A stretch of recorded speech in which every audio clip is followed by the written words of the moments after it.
ஆகாஷவாணி நாகர்கோவில் வானொலி நிலையம் குமரி பண்பலை 101. நேரம் 11:03.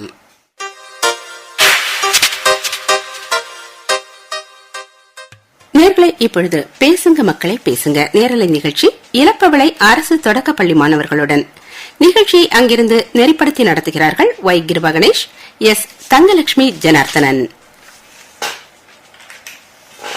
வணக்கம்.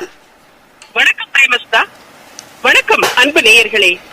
மழை நேரத்து வானவில்லாய் மனம் கொள்ளை கொள்ளும் மழலைகளோடு பேசி மகிழும் பேசுங்க மக்களே பேசுங்க சிறுவர் நேரலை நிகழ்ச்சி இது.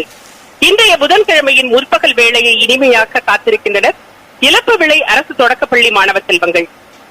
செல்லங்களின் சொல்திறனால் வெல்லும் காற்றலை மேடைக்கு உங்களை அன்போடு வரவேற்கிறோம் நேயர்களே.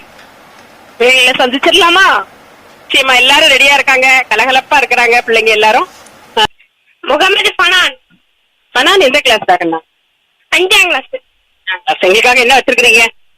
சுற்றுச்சூழல் பாதுகாப்பு. நேயர்கள் அனைவருக்கும் வணக்கம். என் பெயர் எம் முகமது ஃபனான். நான் 5ஆம் வகுப்பு படிக்கிறேன். நான் சுற்றுப்புற சூழல் பாதுகாப்பு எனும் தலைப்பில் ஒரு சில கருத்துக்களை கூற விரும்புகிறேன். சுற்றுப்புற சூழல் பாதுகாப்பு என்பது நாம் ஒவ்வொருவருடைய கடமை, பொறுப்பு என்பதை மறந்த சமூகமாக நாம் வாழ்கிறோம். கண்ணுக்கு புலப்படாத கடவுளை மதிக்கின்ற மாந்தர்கள் கூட மண்ணையும் மழை நீரையும் மதிப்பதில்லை. பெற்றோரை தெய்வம் என கருதும் மனிதர்கள் கூட அவர்களுக்கு உணவு ஊட்டி வாழ செய்த இயற்கையிடம் நன்றி உணர்வோடு நடந்து கொள்வதில்லை.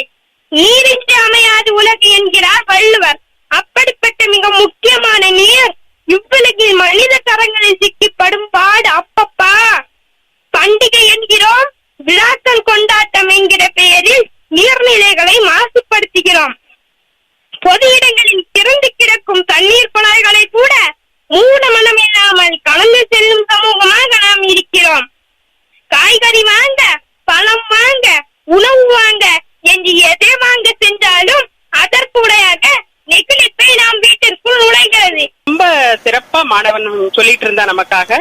அது சொல்லும் போது இடையில ஒரு சின்ன இடைவேளை கிடைச்சிட்டு பரவாயில்ல, குட்டி பாப்பாங்களோட பாட்டும் கேட்டு வந்துட்டோம்.